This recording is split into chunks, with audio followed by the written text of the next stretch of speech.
ಚಿನ್ನಸ್ವಾಮಿ ಸ್ಟೇಡಿಯಂನಲ್ಲಿ ಗಾಯಗೊಂಡವರ ಅಸಲಿ ಸಂಖ್ಯೆ ಎಷ್ಟು ಗೊತ್ತಾ? ಮುಖ್ಯಮಂತ್ರಿಗಳು 45 ಗಾಯಾಳುಗಳಂತ ಹೇಳಿದ್ರು. 45 ಅಲ್ಲ, 65 ಗಾಯಾಳುಗಳು.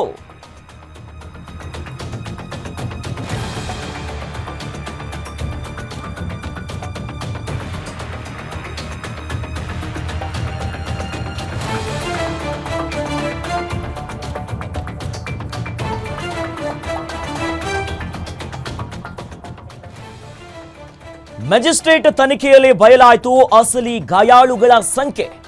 ಬೆಂಗಳೂರಿನ 10 ಖಾಸಗಿ ಆಸ್ಪತ್ರೆಗಳಲ್ಲಿ ಗಾಯಾಳುಗಳು ಚಿಕಿತ್ಸೆಯನ್ನು ಪಡೆದಿರುವ ವಿಚಾರ ಏನಿದೆಯಲ್ಲ, ಇದು ತನಿಖೆಯಲ್ಲಿ ಬಯಲಾಗಿದೆ. 65 ಮಂದಿ ಗಾಯಾಳುಗಳು ಸದ್ಯ ಗಾಯ ಆಗಿದ್ದಾರೆ ಅನ್ನೋದು ತನಿಖೆಯಲ್ಲಿ ಗೊತ್ತಾಗ್ತಿದೆ. 11 ಡೆತ್ ಆಗಿದೆ, 65 ಮಂದಿ ಗಾಯಾಳುಗಳು. 65 ಮಂದಿಯಲ್ಲಿ 43 ಜನ ಡಿಸ್ಚಾರ್ಜ್ ಆಗಿದ್ರೆ 22 ಜನ ಇನ್ನೂ ಕೂಡ ಇನ್ಪೇಷಂಟ್ ಆಗಿ ನಿನ್ನೆ ಕೂಡ ಅನೇಕರು ಅದರಲ್ಲಿ ಡಿಸ್ಚಾರ್ಜ್ ಆಗಿದ್ರು. ಖಾಸಗಿ ಆಸ್ಪತ್ರೆಗಳಲ್ಲಿ ಗಾಯಾಳುಗಳಿಗೆ ಟ್ರೀಟ್ಮೆಂಟನ್ನು ನೀಡಲಾಗ್ತಿದೆ. ಯಾವ್ಯಾವ ಖಾಸಗಿ ಆಸ್ಪತ್ರೆ ಪಡೆದಿದ್ದಾರೆ ಅಂತ ನೋಡ್ತಾ ಹೋಗೋದಾದರೆ ಬಹಳ ಪ್ರಮುಖವಾಗಿ ವೈದೇಹಿ ಆಸ್ಪತ್ರೆಯಲ್ಲಿ 12 ಮಂದಿ ಇದ್ದಾರೆ, ಮಣಿಪಾಲ್ ಆಸ್ಪತ್ರೆಯಲ್ಲಿ 4 ಜನ, ಸ್ಪರ್ಶ ಆಸ್ಪತ್ರೆಯಲ್ಲಿ 5, ಇನ್ನು HAL ಮಣಿಪಾಲ್ ಆಸ್ಪತ್ರೆಯಲ್ಲಿ 5 ಜನ ಗಾಯಾಳುಗಳು ಚಿಕಿತ್ಸೆಯನ್ನು ಪಡೆದಿರೋದು. ಬೋರಿಂಗ್ ಆಸ್ಪತ್ರೆಯಲ್ಲಿ 20 ಜನ, ವಿಕ್ರಮ ಹಾಸ್ಪಿಟಲಲ್ಲಿ ಒಬ್ಬರು, ಫೋರ್ಟಿಸ್ ಆಸ್ಪತ್ರೆಯಲ್ಲಿ 2 ಇದ್ದಾರೆ, ಅಪೋಲೋ ಆಸ್ಪತ್ರೆಯಲ್ಲಿ 1, ಸೈಂಟ್ ಫಿಲೋಮಿನಾ ಆಸ್ಪತ್ರೆಯಲ್ಲಿ ಗಾಯಾಳುಗಳು 5 ಜನ, ಜೊತೆಯಲ್ಲಿ ಇನ್ನಿತರ ಆಸ್ಪತ್ರೆಗಳಲ್ಲೂ ಕೂಡ 3 ಜನ ಚಿಕಿತ್ಸೆಯನ್ನು ಪಡೆದಿದ್ದಾರೆ. ಆ ಮೂಲಕವಾಗಿ 40 ಈಗಾಗಲೇ ಏನು ಆರಂಭಿಕವಾಗಿ ಇಲ್ಲ ಇಷ್ಟು ಜನ ಗಾಯ ಆಗಿತ್ತು ಅನ್ನೋದಾಗಿ ಮಾನ್ಯ ಮುಖ್ಯಮಂತ್ರಿಗಳೇ ಹೇಳಿಕೆಯನ್ನು ಕೊಟ್ಟಿದ್ರು.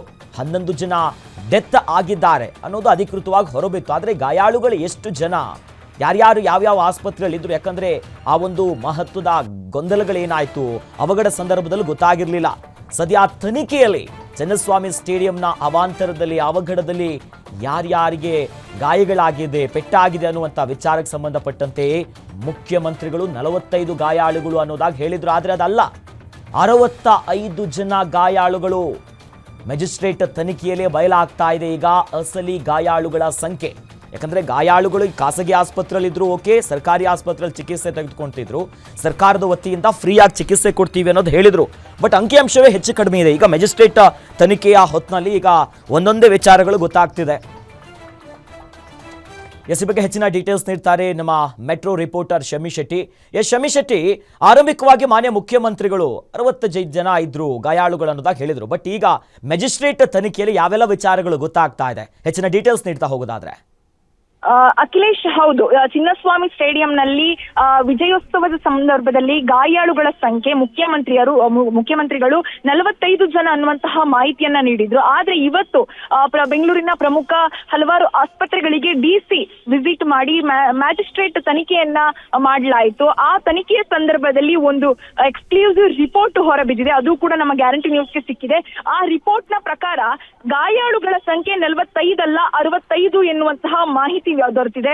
ಇದು ಮ್ಯಾಜಿಸ್ಟ್ರೇಟ್ ತನಿಖೆಯಲ್ಲೇ ಬಯಲಾದಂತಹ ಅಸಲಿ ಸತ್ಯ ಆಗಿರೋದ್ರಿಂದ ಬೆಂಗಳೂರಿನ 10 ಖಾಸಗಿ ಆಸ್ಪತ್ರೆಯಲ್ಲಿ, ಯಾಕಂತಂದ್ರೆ ಕೆಲವು ಸರ್ಕಾರಿ ಆಸ್ಪತ್ರೆಗಳ ಮಾಹಿತಿ ಮಾತ್ರ ದೊರೆತಿತ್ತು, ಆದ್ರೆ 10 ಖಾಸಗಿ ಆಸ್ಪತ್ರೆಗಳಲ್ಲಿ ಗಾಯಾಳುಗಳು ಚಿಕಿತ್ಸೆಯನ್ನು ಪಡೆದಿರುವಂತಹ ತನಿಖೆ ಇವತ್ತು ಬಯಲಾಗಿದೆ. ಹಾಗೇನೆ ಪ್ರಮುಖವಾಗಿ ಯಾವ್ಯಾವ ಖಾಸಗಿ ಆಸ್ಪತ್ರೆ ಅಂತ ತಗೊಂಡ್ರೆ ವೈದೇಹಿ ಆಸ್ಪತ್ರೆಯಲ್ಲಿ 12 ಜನ, ಮಣಿಪಾಲ್ ಆಸ್ಪತ್ರೆಯಲ್ಲಿ 4 ಜನ, ಹಾಗೇನೆ ಸ್ಪರ್ಶ ಆಸ್ಪತ್ರೆಯಲ್ಲಿ 5 ಜನ, HAL ಮಣಿಪಾಲ್ ಆಸ್ಪತ್ರೆಯಲ್ಲಿ 5 ಜನ, ಜೊತೆಗೆ ಬೋರಿಂಗ್ ಅಲ್ಲಿ 20 ಜನ, ವಿಕ್ರಮ್ ಹಾಸ್ಪಿಟಲ್ ಅಲ್ಲಿ 1, ಹಾಗೆ ಫೋರ್ಟಿಸ್ ಹಾಸ್ಪಿಟಲ್ ಅಲ್ಲಿ 2, ಅಪೋಲೋ ಅಲ್ಲಿ 1, ಸೈಂಟ್ ಫಿಲೋಮಿನಾ ಆಸ್ಪತ್ರೆಯಲ್ಲಿ 5 ಜನ, ಹಾಗೇನೆ ಹೊಸ್ಮೇಟ್ ಆಸ್ಪತ್ರೆಯಲ್ಲಿ 3 ಜನ, ಜೊತೆಗೆ ಗಾಯಾಳುಗಳ ಸಂಖ್ಯೆ 65 ಆದ್ರೆ ಇನ್ನು ಡೆತ್ ಸಂಖ್ಯೆ ನೋಡ್ತಾ ಹೋದ್ರೆ 11 ಜನ ಅನ್ನುವಂತಹ ಮಾಹಿತಿ ಇವತ್ತು ಮ್ಯಾಜಿಸ್ಟ್ರೇಟ್ ತನಿಖೆಯ ರಿಪೋರ್ಟ್ ನಲ್ಲಿ ಹೊರಬಿದ್ದಿರುವಂತದ್ದು. ಅಖಿಲೇಶ್, ಧನ್ಯವಾದಗಳು ಶಮಿ ಶೆಟ್ಟಿ ತಮ್ಮೆಲ್ಲ ಮಾಹಿತಿಗೆ.